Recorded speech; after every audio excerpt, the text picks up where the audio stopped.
আগামীকাল তৃতীয় দফার লোকসভা ভোট হবে মালদা উত্তর এবং মালদা দক্ষিণ লোকসভা কেন্দ্রে। আজ ডিসিআরসি সেন্টার থেকে ভোট গ্রহণের জন্য প্রয়োজনীয় সামগ্রী নিতে পৌঁছেছেন ভোটকর্মীরা।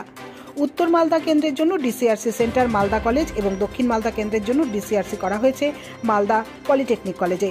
সকাল হতেই ডিসিআরসি মুখী ভোটকর্মীরা ভোট গ্রহণের জন্য ইভিএম ও ভিভিপ্যাট সহ প্রয়োজনীয় জিনিস নিয়ে রওনা হচ্ছেন বিভিন্ন বুথের উদ্দেশ্যে। সঙ্গে থাকছে কেন্দ্রীয় বাহিনী ও রাজ্য পুলিশ। ভোট যাতে নির্বিঘ্নে শেষ হয় তার জন্য সতর্ক রয়েছে পুলিশ ও প্রশাসন। এদিকে মালদা কলেজ মাঠে ভোট সামগ্রী নিয়ে ভোটকর্মীরা বাসে করে দূর দূরান্তে যাওয়ার সময় বাস পাচ্ছেন না বলে ক্ষোভ প্রকাশ করেন। ভোটকর্মীদের অভিযোগ 2 ঘন্টা ধরে ভোট সামগ্রী নিয়ে দাঁড়িয়ে থাকলেও কোনো বাস নেই। যাও আছে, বাসে সিট সংখ্যার চেয়ে বেশি ভোটকর্মী উঠেছে। এইভাবে চললে তারা ভোট নিতে যাবেন না বলেও ক্ষোভ প্রকাশ করেন। পরে অবশ্য পরিস্থিতি স্বাভাবিক হয়।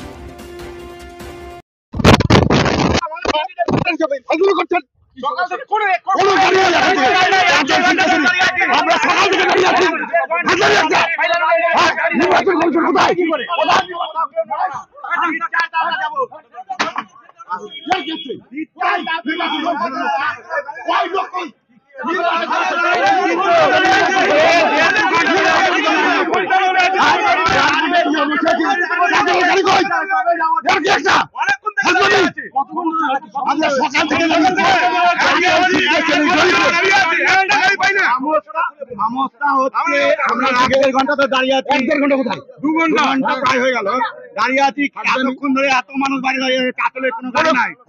আমরা কাতলে গাড়ি সিওর করতে এবং প্রত্যেকের জন্য প্রত্যেক ক্যান্ডিডেটের জন্য সিট চাই। সিট ছাড়া কেউ দাঁড়িয়ে একটা ক্যান্ডিডেটও যাবে না।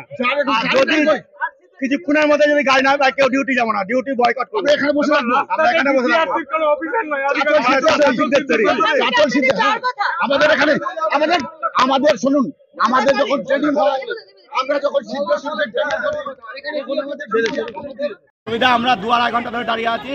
আমাদের ডিসিআরসি সিদ্ধেশ্বরী পড়েছে, সিদ্ধেশ্বরীতে যাওয়ার মতন এখনো কোনো গাড়ি নাই এবং কোনো কারো হচ্ছে যে গাড়ি এই টাইমে দেওয়া হবে বা ওই টাইমে দেওয়া হবে কিছু নাই এবং কোনো প্রশাসনের তরফ থেকে বা ভিকেল থেকে কোনো লোকের কোনো ইয়ে নাই। আমরা এখন পর্যন্ত 2-2.5 ঘন্টা গেল না, আমাদের যে কোনো কাজকর্ম না। ডিসিআরসিতে কখন পৌঁছাবো, কখন কাজকর্ম নেবো, কখন কাজকর্ম বুঝে আমরা কখন পৌঁছাবো। আমরা সকাল থেকে দাঁড়িয়ে আছি। আমরা চাইছি যে প্রশাসনের কাছ থেকে তাড়াতাড়ি যত সম্ভব তাড়াতাড়ি গাড়ি দেওয়া হোক এবং প্রত্যেকের জন্য সিট সিওর করা হোক। আমরা সিট ছাড়া গাড়ি কোথাও যাবো না, নড়বো না। কি করবেন বলছি? ঠিক টাইমে না যেতে পারলে কি হবে? ঠিক টাইমে না যেতে পারলে সেটা তো আমাদেরকে বলা হয়েছে এই টাইমের মধ্যে থেকে এই টাইমের মধ্যে আপনারা আসবেন, এই টাইমের মধ্যে আপনাদেরকে ডিসিআরসিতে পৌঁছাবে। ঠিক টাইমে না পৌঁছাতে গেলে আমাদের সম্পূর্ণ কাজটাই দিতে হবে, ঘটবে কাজে। বলছি যদি সিট না দেওয়া হয় কি করবেন? হ্যাঁ, সিট যদি দেওয়া না হয় কি করবেন? সিট না দেওয়া হলে আমরা যাবো না, বয়কট করবো। আমরা এখানটাই বসে থাকবো, আমরা সিট চাই প্রত্যেকে।